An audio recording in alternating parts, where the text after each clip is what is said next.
A couple of years ago, they began to publish this in the technical journals. In 1958, they found the information, didn't know what to do with it.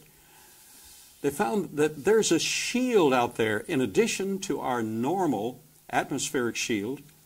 There's a special shield when solar flares, sun's flares get very intense, killer electrons. This shield builds up and protects us from being destroyed.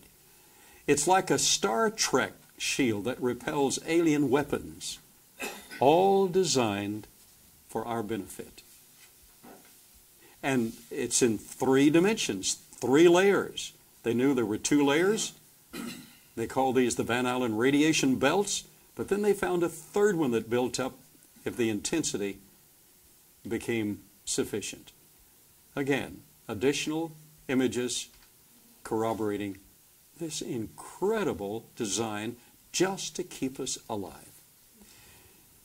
Near home here, our moon is equally amazing, prompting 2 secular authors to ask, who built the moon? Knight and Butler wrote, or they write, the moon is 400 times smaller than the star at the center, than the sun, yet it's just about 1/400th the distance between the earth and the sun, so they appear in the sky to be the same size. That makes eclipses possible. Another secular author was surprised at the moon's orbit. He said, it's fiendishly difficult to explain. Moving as it does around a rotating Earth, which together form essentially a double planet system that orbits around the sun. It's a classic example of 3-dimensional gravitational 3-body problem. He's saying, in essence, in the article, if it were not all specifically in place, how did it ever get in place? Something is going on. Something amazing in its design.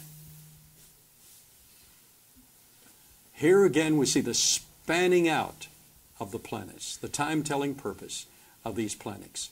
Jason Lisle, a brilliant, credentialed creation astronomer, as the moon induces tides on the earth, the planet rotates faster than the moon orbits.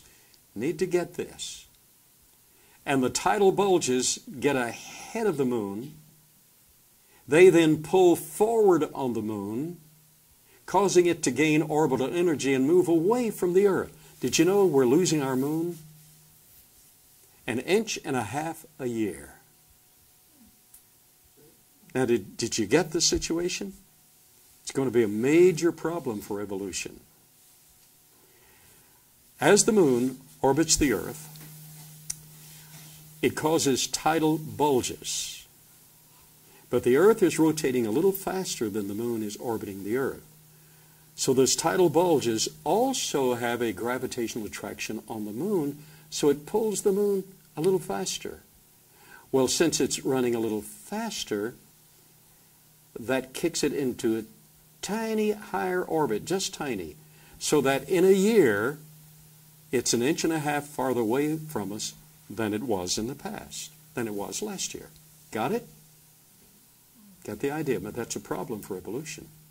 Because according to evolution, that moon was created in parentheses, the moon was formed out of a nebular collection of dust and debris,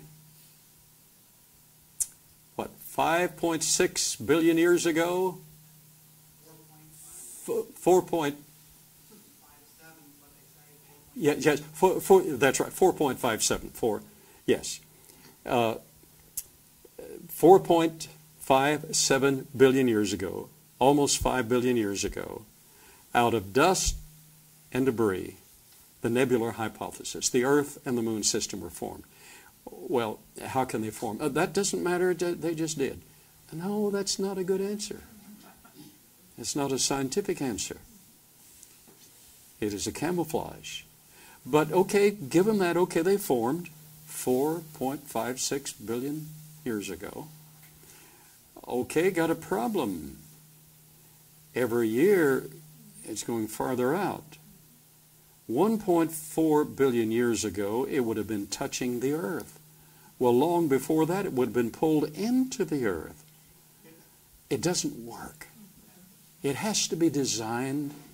It has to be designed immediate and intact and functioning, just like living systems. It's called irreducible complexity. So here, what we've been talking about for years and what Michael Behe introduced is irreducible complexity using the mouse trap. You have to have all the parts or none of it works. Applying in a most sophisticated way to living systems, all the components of the cell have to be in place or the cell begins to biodegrade. What's a three-letter word for to biodegrade? Die. You won the $64,000 answer.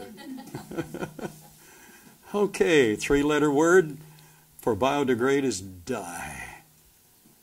Unless it's all in place and functioning, none of it works, and it just dies, just collapses. It all just goes to chaos. Well, now what we're finding out today and what I learned in the last few weeks in this research for today's lecture in the PowerPoint program is that the solar system's the same way. The moon and the earth revolving around the sun had to be placed just right and functioning by someone capable of doing it, or it turns to chaos. In a few minutes, you're going to learn how fast we could lose the whole thing if it just stopped and we're on its own.